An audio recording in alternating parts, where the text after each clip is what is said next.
আসসালামু আলাইকুম।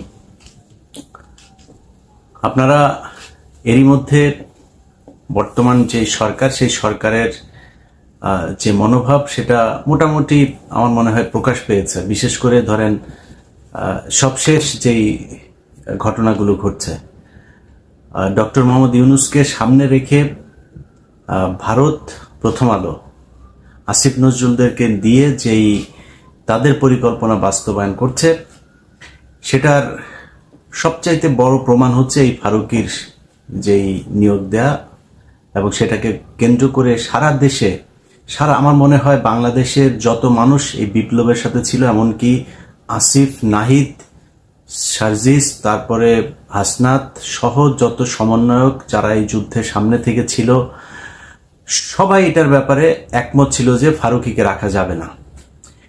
কিন্তু একটু চিন্তা করেন যে এই যে ফারুকীকে রাখা হলো সবার মতামত উপেক্ষা করে, কেন, কার জন্যে? কারণ আসিফ নজরুলের কথা আপনি চিন্তা করেন। আসিফ নজরুল গেল 4 মাস 6 মাস আগেও যদি নাকি তার ফেসবুকের প্রতিটা পোস্ট কি সুন্দর জনগণের পক্ষে কথা বলতো, তাই না? এখন সরাসরি তিনি 180 ডিগ্রি ঘুরে গিয়ে তারপরে জনগণের বিরুদ্ধে চলে গেলেন। এর কারণ কি? নিশ্চয়ই এটার পেছনে কোনো একটা কারণ আছে।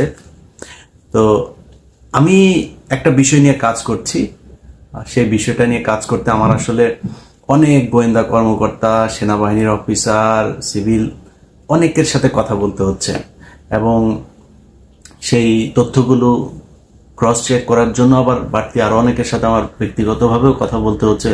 অনেকে ফোন করছেন, এই গত 1 সপ্তাহ ধরে অনেকে ফোন রিসিভ করতে পারছে না, সেটার জন্য দুঃখিত। তো মূলত ওই কাজটা করছি, ওইটা করতে আমার বোধহয় আরো 2-3 দিন সময় লাগবে। এইটা নিয়ে ব্যস্ত আছে। সেই প্রোগ্রামটা দেওয়ার পরে আপনারা অনেক কিছু পরিষ্কার হয়ে যাবেন। তো তার আগে আপনাদেরকে একটু বলে রাখি, সেটা হচ্ছে যে ভাই, এই দেশটা আসলে আসিফ নজরুল আর ফারুকীরা যেভাবে চালাচ্ছে, এইভাবে চালানোর জন্য স্বাধীন হয় নাই। এই জন্য মানুষ রক্ত দেয় নাই। মানুষ যে কারণে রক্ত দিয়েছিল সেটার ব্যাপারে মোটামুটি এখন পর্যন্ত যে এই সরকার কিছু করবে না এবং তারা যে তার উল্টো দিকে যাচ্ছে, সেটা মানে আমি বলবো যে শতভাগ কনফার্ম হয়ে গেছে। যেই কারণে যারা এই বিপ্লব করেছেন, দেশের মানুষ এককভাবে কারোর উপরে কোনো দেওয়ার এখানে সুযোগ নাই।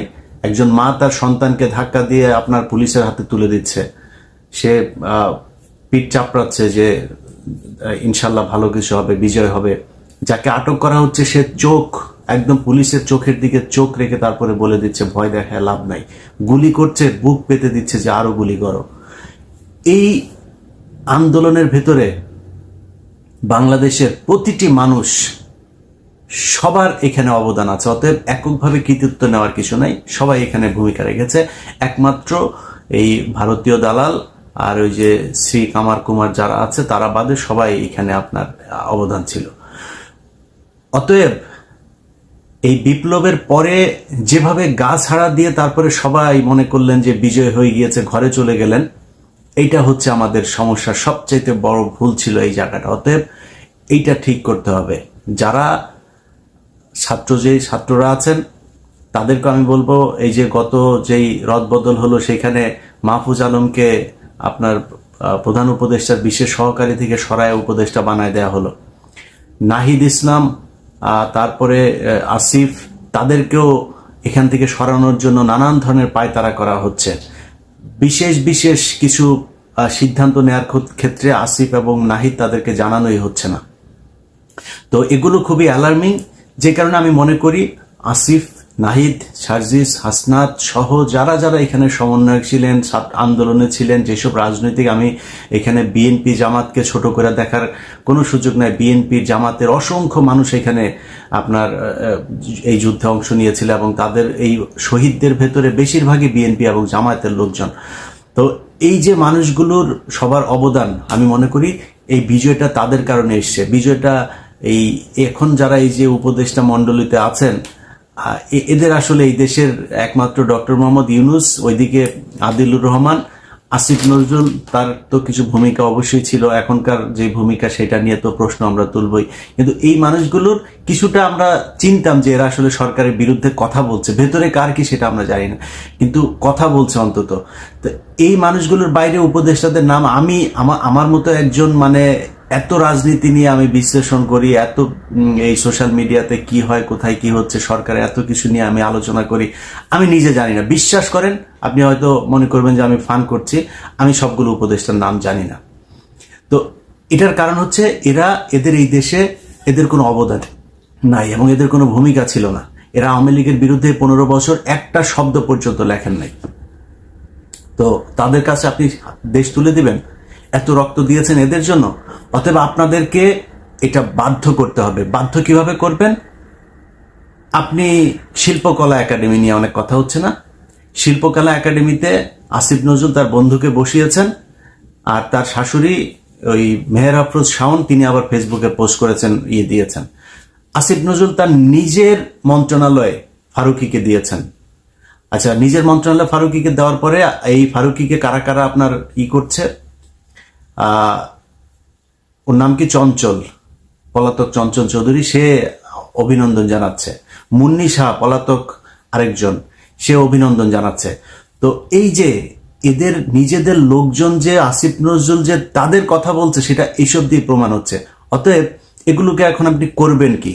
আসিফ নজরুল বাংলাদেশে এত শক্তিশালী কেন? আসিফ নজরুলের 2 দিন পরে রাস্তায় ধরে পোলাপান থাপড়ে, ন্যাংটা পোলাপান থাপড়াইলো, আসিফ নজরুল পাশে 2 জন মানুষ এসে দাঁড়াবেন? আসিফ নজরুল যা করলো এই 5 তারিখের পর থেকে এখন পর্যন্ত। অতএব আসিফ নজরুল চাইলে এটা করতে হবে। ভাই এখন ধরেন আপনি এই যে কালবেলা এই সন্তোষ শর্মা এখন পর্যন্ত আপনি অফিস করছে, আরে ভাই ওরা থাপড়ায় ওইখান থেকে রাস্তা ওইখানে দাঁড়ায় থাকতে হবে, পোলাপান দাঁড়ায় থাকতে হবে, 200-400 রাস্তা দিয়ে আসবে, 2-5 দাঁড়ায় থাকলেও চলো, ওরা উঠবে ওরা থাপড়াইতে হবে ধরে, ও নামবে ওরা থাপড়াইতে হবে ধরে, ও অফিস করে কেমনে? তো আমরা চাইলে এগুলি কিন্তু করতে পারি, বাট করছি না, সময় দিচ্ছি। কালকে ওই যে বৈশাখী টেলিভিশনের অশোক চৌধুরীকে নিয়ে একটা প্রোগ্রাম করেছি আমি, 15 মিনিটস নিয়ে আমার দেশে কাজ করছিল, সেটা নিয়ে কাজ করার সময় আমার টিমের এই খবরটা অশোক চৌধুরী জেনে যায়। পরশুদিন সে করেছে কি, সে তাদের ওই অফিসের একটা গ্রুপ আছে, ওই গ্রুপের মধ্যে সে আপনার মেসেজ পাঠিয়েছে যে সবাইকে কাউকে না জানিয়ে সে চলে যাচ্ছে, এই জন্য দুঃখিত, কেউ যেন কিছু মনে না করে, সবার কাছে দোয়া চেয়েছেন। তারপর থেকে সে পলাতক।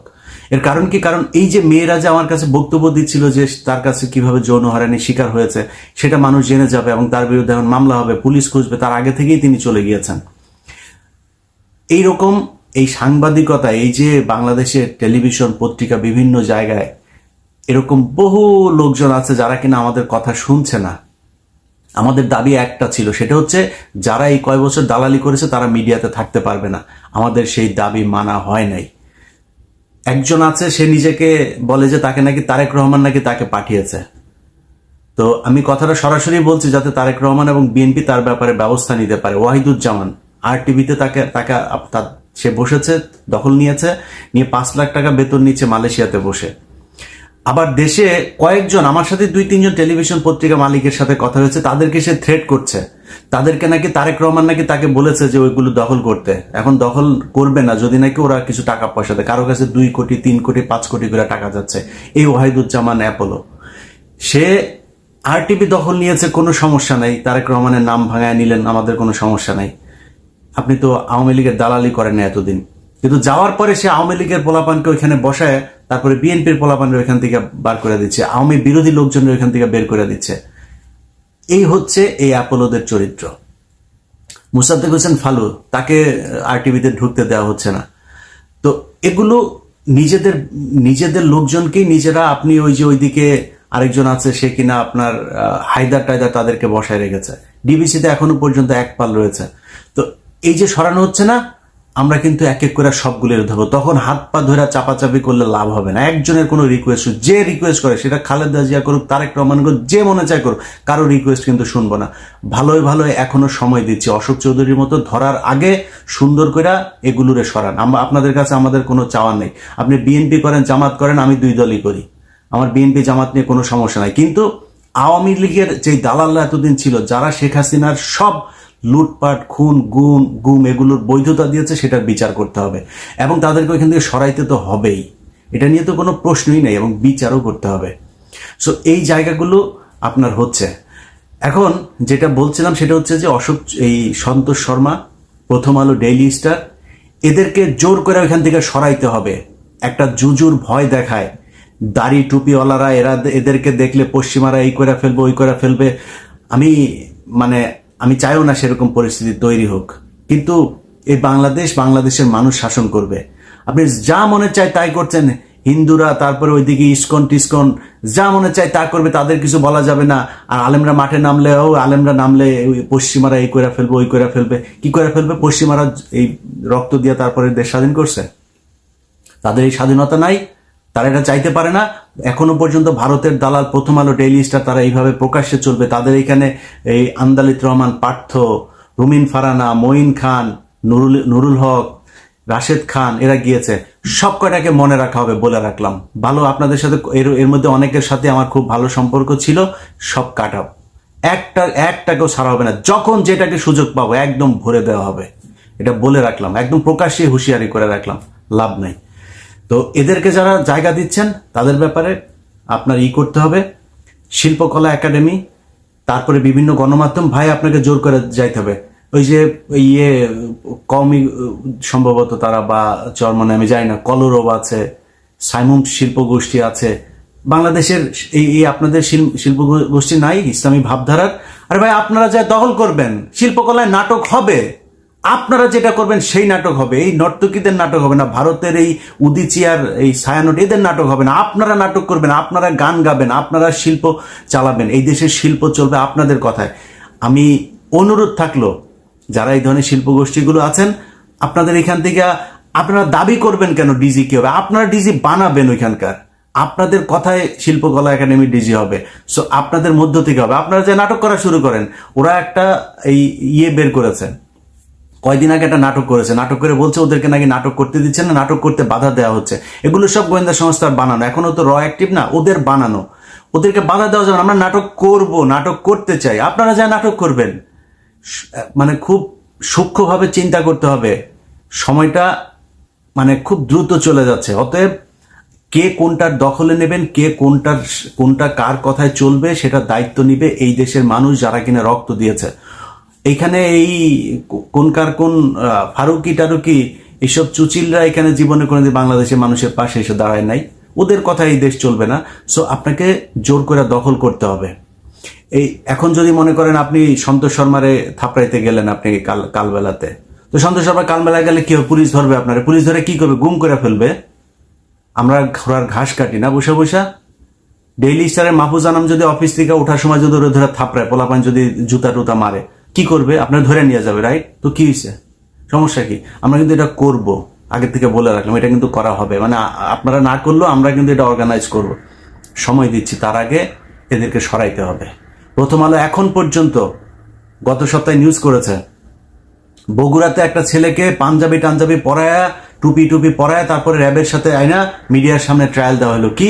সে তার মাকে খুন করেছে। খুন করে তারপরে ফ্রিজের ভেতরে ঢুকে প্রথম আলো শুরু করলো, প্রতিটা টেলিভিশন পত্রিকা নিউজ করেছে। মাদ্রাসার স্টুডেন্ট, প্রতিটা বলা ভুল হবে, কয়েকটা বাদে বেশিরভাগ মাদ্রাসার শিক্ষার্থী মাকে 500 টাকার জন্য খুন করে ফেলেছেন। খুন করে ফ্রিজের ভেতরে। কি ভয়ঙ্কর! মাদ্রাসার শিক্ষার্থী, বুঝতে পারছেন? তার 2 দিন পরে দেখলাম ভাড়াটিয়া খুন করেছে, তার মাকে খুন করেছে। এই খবরটা সত্য না। তাহলে এই খবরটা ছড়ালো কে? এগুলি হচ্ছে প্রথম আলোর সূক্ষ্ম কারচুপি। তারা প্রথমে করে, গোয়েন্দা সংস্থার তাদের লোকজন আছে না, সেগুলো দিয়ে করায়। মিডিয়াতে তাদের একটা চক্র আছে, এরা মিলে এটা করে। সো এই সূক্ষ্ম এই চক্রান্তগুলো, যে তোফাজ্জল মারা গেল না ঢাকা বিশ্ববিদ্যালয়ে, সূক্ষ্ম চক্রান্ত। এই চক্রান্ত বোঝার ক্ষমতা সবসময় হবে না। বাট একটা জিনিস মাথায় রাখেন, প্রথম আলোকে যদি কিছু নাও করেন আপনারা, প্রথম আলোকে খেলতে দেওয়া হবে না। সরকার যতই করতে চান, তার পেছনে দাঁড়াইতে চান, প্রথম আলোর প্রতিটা নিউজকে এই ধরনের কাউন্টার দেওয়া হবে। বাধ্য হয়েছেন না ওইটা বলতে? কেন করেছে জানেন? এইখানে লোক পাঠিয়েছিলাম বগুড়াতে, ওই ছেলের বাসায়। তো আমার ধারণা যে এটা তাদের তো গোয়েন্দা সংস্থা প্রথমে একটা নাটক সাজাইতে গেল, এখানে কয়েকদিন পাহারায় থাকে। সেই পরিবারের আশপাশের লোকজনের কিছু বক্তব্য নেওয়ার পরে এই গোয়েন্দা সংস্থায় নাটকটা আস্তে করে ঘুরে ফেললো, বললো যে না, ওর মাকে খুন করেনি, কারণ বের হয়ে যেত। অতএব প্রথম আলো যতগুলো এইভাবে নাটক সাজাইতে যাবেন, সব কটার কাউন্টার দেওয়া হবে।